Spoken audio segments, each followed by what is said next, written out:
So we're here at RAF Waddington and I'm about to go in there, which is air traffic control. Apparently today I'm going to be helping talk in an aircraft. Let's find out what they've got in store for me.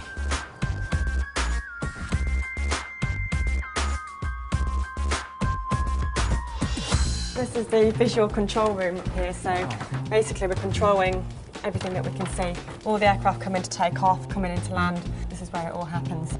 So now you can see an aircraft on his final approach to land. In about an hour's time, he's relying on us downstairs to put him in that position such that he'll look up and see the runway. Air traffic control is a very important job because we obviously sequence the arrival of aircraft. We make sure they're all safe and we make sure that when they take off that they obviously don't crash into other aeroplanes and that when they're coming into land, likewise. So using this equipment, you're going to teach me to talk an aircraft all the way in from about 10 miles out to touchdown, is that right? That's right, and we've actually got an aircraft coming at the moment, so if you want to sit down, put a headset on, then you can watch what I do. It can be quite a stressful job, yeah, depending on how many aircraft we're controlling at any one time. Here at Waddington we're surrounded by other units such as RAF Cromwell, RAF Scampton with the red arrows and Coningsby, so we've got lots of overlapping radar patterns and lots of aircraft flying around in a very small piece of sky. Okay, on the talk down screen we've got two pictures. The bottom picture, if you imagine the runway was at the bottom end of here and it extends all the way out to 15 miles, that's what we're looking at. So wherever the aircraft is on the screen, you see that if he's at this side of it, he's left of the centre line, and if he's at this side, he's right of the centre line. So the pilot's trusting you to get him onto that centre line so that when he lines up at a few hundred feet, he knows exactly where the runway is in front of him. We really should get him on the centre line between about 4 and 2 miles.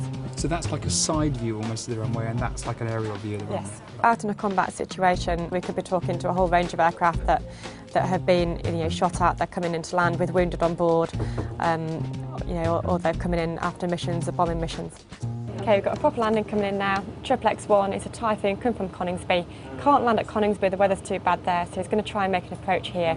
He's short of fuel, and the upshot of it is, if he doesn't get in here, he might have to eject, or he could end up crashing. It's a huge thing if you've got an aircraft coming in and it's low on fuel, and when they're depending on air traffic control, they really are.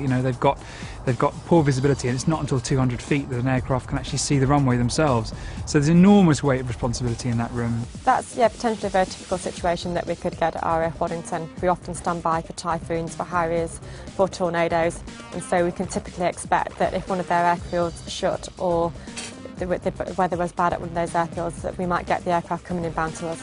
X1, Waddington talk down identified, read back QFE. 1010 set.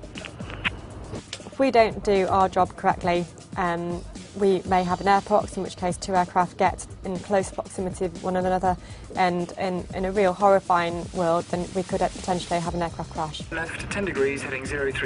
Brilliant. Approaching descent point. And hit the green line, begin descent now. So, are you ready? Begin descent now. Guys were fantastic with me today. They were really, really great at explaining things in detail. But these are people who are used to dealing with a lot of figures and a lot of information coming into them. 4.5 miles, we need to check his gears down first. 4.5 miles, check gear, acknowledge. Gear down, X1. Probably the best thing about our job is it's so varied.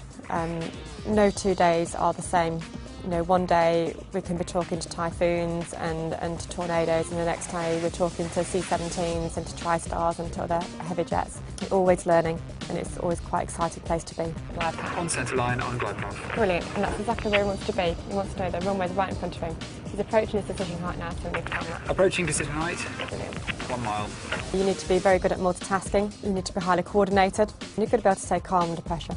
And he's landed, and that's fantastic. He got in, he's fuel priority, and he's on the floor. When your mind is taking on all that information, you're in the moment and you're kind of getting on with the job in hand, and that's what these guys must do every day.